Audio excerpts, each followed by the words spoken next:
hurricane is approaching the state of Hawaii. Strong winds are already blowing across the islands as the eye of the hurricane draws near. Really rough. So here we are. What to do? Hurricane Lane bearing down on Hawaii. My engine being rebuilt. We are at it. Yo-ho! So here we go. Never really done this before. 72 hours before a potential major hurricane. And you might wonder, what the hey do you do? Well, first thing is, as you can see, I'm going to make a major water run. Get rid of some trash. Just went through the outboard and topped off the fuel tank. Put seafoam in, enough of it. Make sure it keeps the motor real nice and clean. Deep creeped everything on this outboard.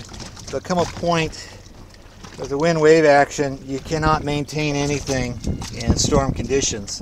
Water is your number 1 priority for provisions, so we're going to go get water, and then we've got to move an anchor and begin a retreat 1,000 yards, 300 meters, quarter mile back over inside the break wall.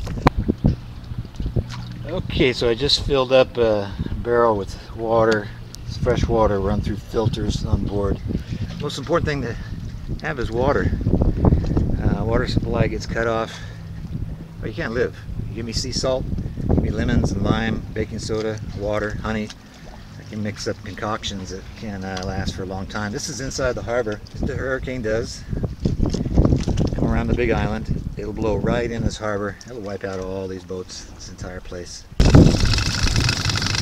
Okay, a little cool thing I did, kind of have a tendency to change things, make them better a certain way, is I set my outboard up so you can have a slow putt-putt speed. So if somebody doesn't know what they're doing, or you're coming up on a dock really slow, this is the speed you come up to. Anyways, as you can see out through the break wall, a lot of thought went into this harbor.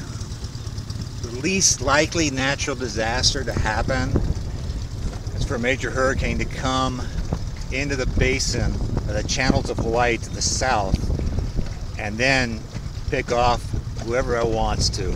Molokai, Maui, Lanai, Oahu here, Kauai, and the winds would come right up, that's dead south right there to begin, and then they'll come from the southwest and then from the west.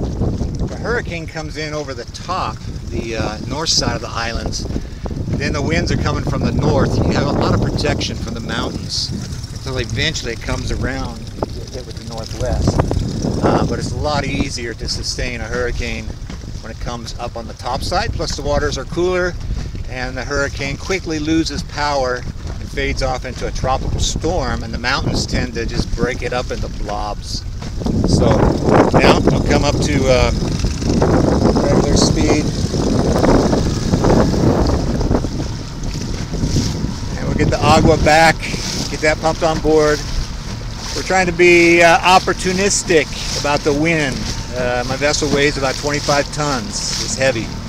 I've got to do things in windows. Usually sunset, sunrise, there's a window, a wind change. That's what I'm hoping for, is that it'll die off right after sunset. I can make the first major anchor switch maneuver.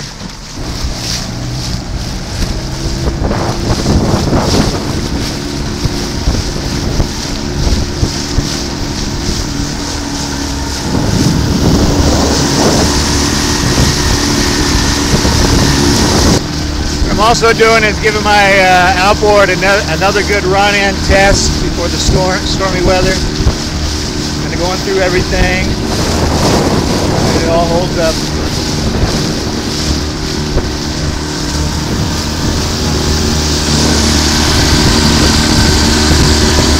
So I've rigged up a freshwater pump. I'm going to mount it permanently inside a hatch down below, so it's really easy. We're out of the way. But this pumps to the water tank. Okay, well, I got my Garmin Verb instead of GoPro camera here, and I like to do this when it's lighter out. There was a shark out yesterday, today. Hit a kayak, kind of a pesky critter. came by. We're going to be using the Zodiac to track down my stern anchor. I've got a procedure for this. It's in about 30 feet, 10 meters deep of water. We're going to try to use the Zodiac, hoist it up enough, and then motor it and pull the entire boat. That direction is east, northeast. And the winds are due to keep increasing. So this is not going to get any easier. Here we go. Line from the Zodiac comes on down here, and we're going to back down. I slacken the stern line here. We should be able to keep backing down until we're like almost right over the anchor. It's one there's very little chain. It's very heavy, big chain, like 3/4 inch or something, but short run. My emergency anchor makes it easier to kind of drop it and make it stick immediately, and to do this kind of maneuver. One of the reasons I changed things on this throttle and everything, just to kind of have this guaranteed slow speed. That way I can totally leave the outboard. Come on up here. Now I got a little bit of force going backwards with the boat, and then I feed this line. You can see it. Hopefully it's coming out back towards Aulani Aloha, the Storm. Yeah, she got her nickname Storm. All the stuff we've weathered together. We'll get to a point where I can feel a tug. You know, it's like you get a huge fish on the line. It's massive.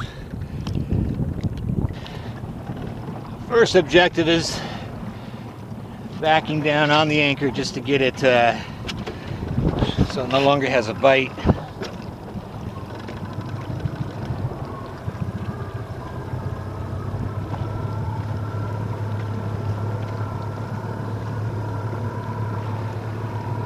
I can do it now. Go back fast enough.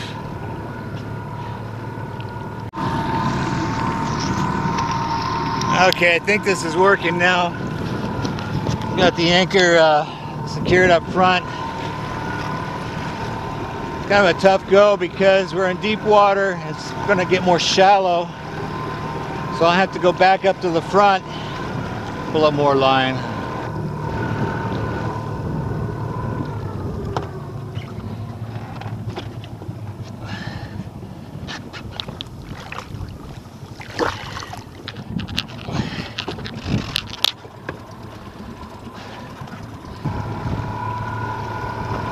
During the daytime, do some free diving, but not go in the water at night, especially with a pesky shark around.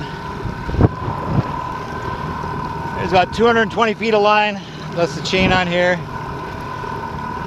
Idea is to take the vessel, bring the stern all the way towards shore until the bow anchor line chain is all taut.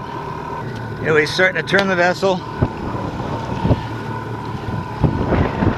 Juice it up here. So yeah, towing 25 tons there, 50 foot of sail vessel, 7 feet down on the water, 2 meters. The wind would just die with the sun going down. That would be sweet. But you can't wait till everything's perfect, because perfect just never happens. Sometimes you just gotta will shit to be. There is no other way.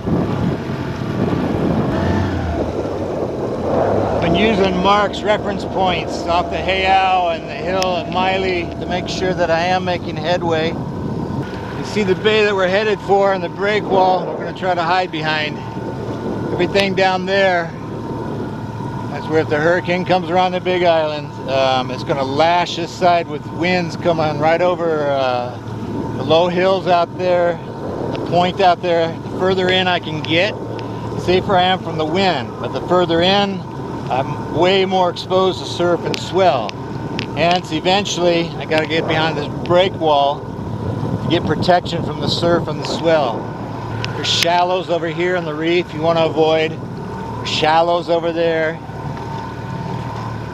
That's one reason I'm doing it this way, always with an anchor attached. You know, a major anchor from the big vessel, always attached to the seabed, because the winds are really wacky. You can get a 20-30 knot gust blow, and at no time you're on a reef, you're on a wall, you're out to sea. Something bad can happen. So better to be slow, careful, sure about what the hell you're doing out here.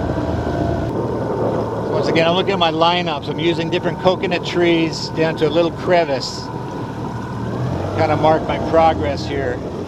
March stop 1, 2, 3, 4, 5 coconut trees so far. We've gone as far as we can go, so I have my release here. This anchor should set pretty quick. Voila. Hey, we got it done before sunset, maybe.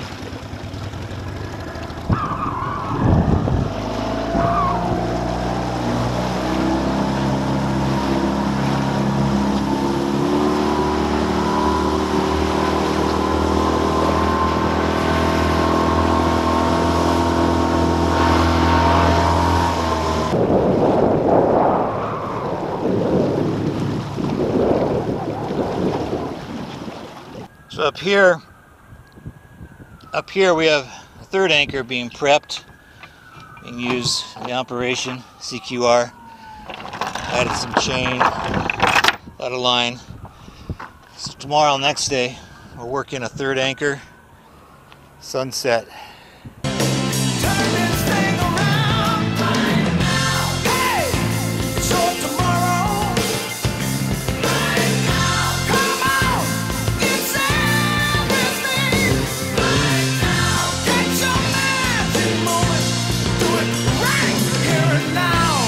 Aloha, mate. Thanks for watching. Do subscribe, tap that like button, and I'd love to hear from you in the comments. Have a great day.